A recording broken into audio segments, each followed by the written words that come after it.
Hi, my name is Rihanna Rohr, and I directed this short film that you are about to watch. This film is a scene from the play TheNether by Jenifer. I have the pleasure of working with Kathleen Murray, Travis Rowe, Gracie Kathman, and Cabriana Mumford. Some warnings before you view this film. There are topics of pedophilia, technology, and suicide. Without further ado, I hope you enjoy TheNether by Jenifer.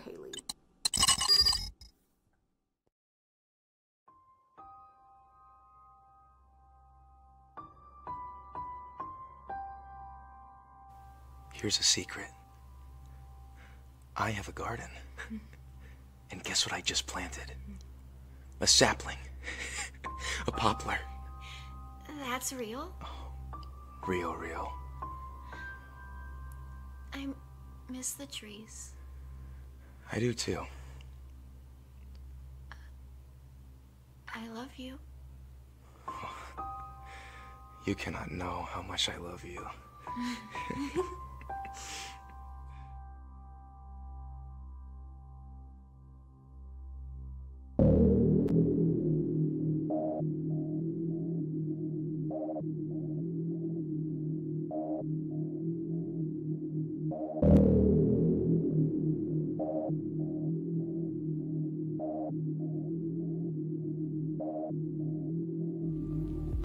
Really?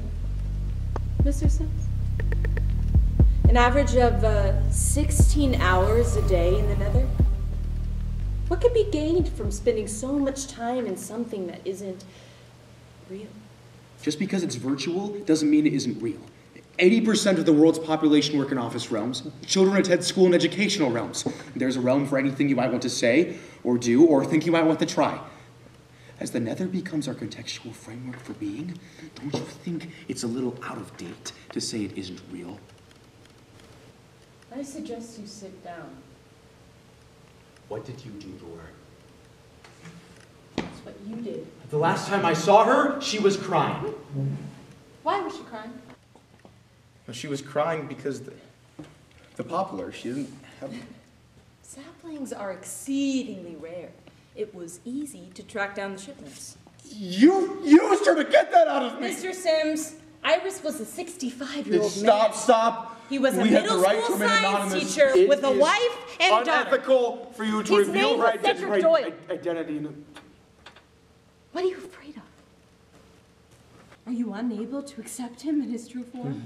That isn't her true form. It is, Mr. Sims.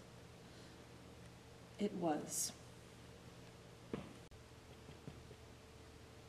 What do you mean, it was? We brought him here for questioning. After 3 days, we sent him back to the hideaway to get information that we needed, and before we knew what he was doing, he disengaged himself from our terminal and he hung himself. What? With his belt the day before we brought you here.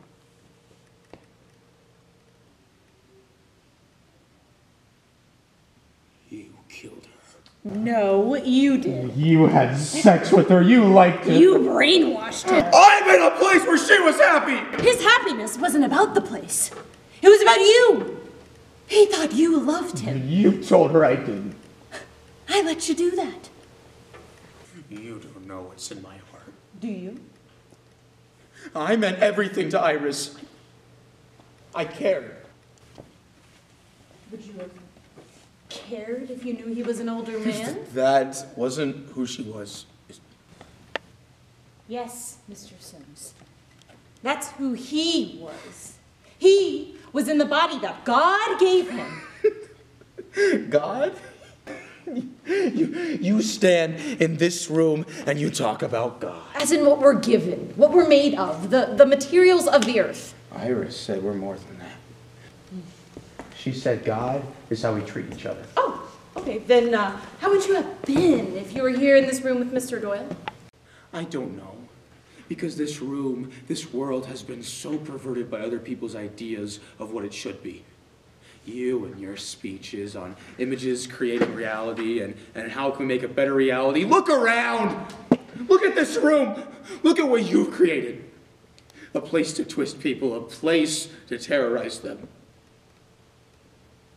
What did you do to Mr. Doyle? Did you show him the truth? Did you bring him to the light? No. What you did was betray his trust, drag him from a place where he felt safe, and submit him to psychological torture until he killed himself.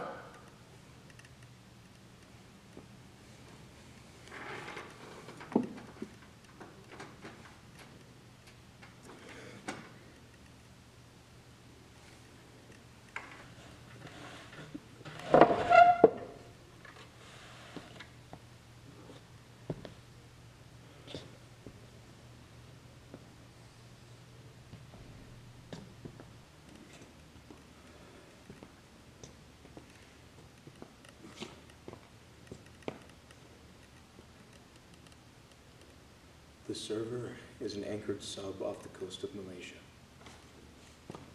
Latitude 4.579471. Longitude 104.5678. The server sitter's name is Jerry. He has no idea what he's running on. Please don't hurt him. Thank you, Mr. Sims. It doesn't matter anymore.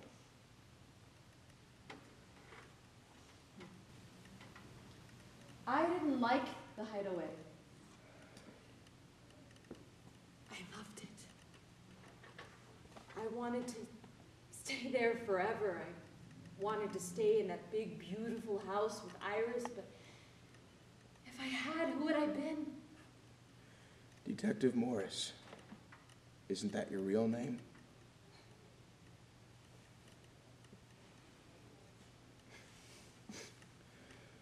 You're not going to give me my login back, are you?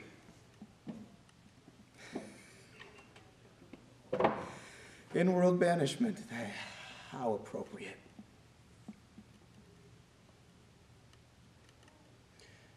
There was a real little girl. The daughter of my neighbor across the street. We would get together in person then. All the neighbors. That was so long ago. I couldn't stop thinking about her. She had hair the sun played in, and laughter that came out of her like magic.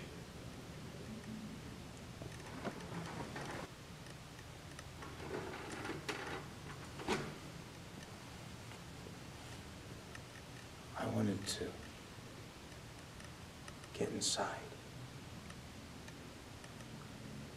I posed as a uncle type to her family. I pretended to be her friend. One night, got her alone in her own room. We were laughing and I reached out and grabbed her. She was so startled. I found it in me to let her go. So I went home to my computer, and that's where I've been ever since.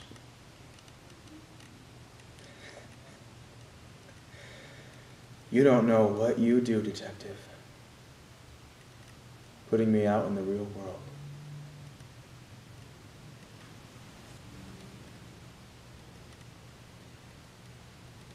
The world is still that place we have to learn to be. You're free to go, Mr. Sims. You're free.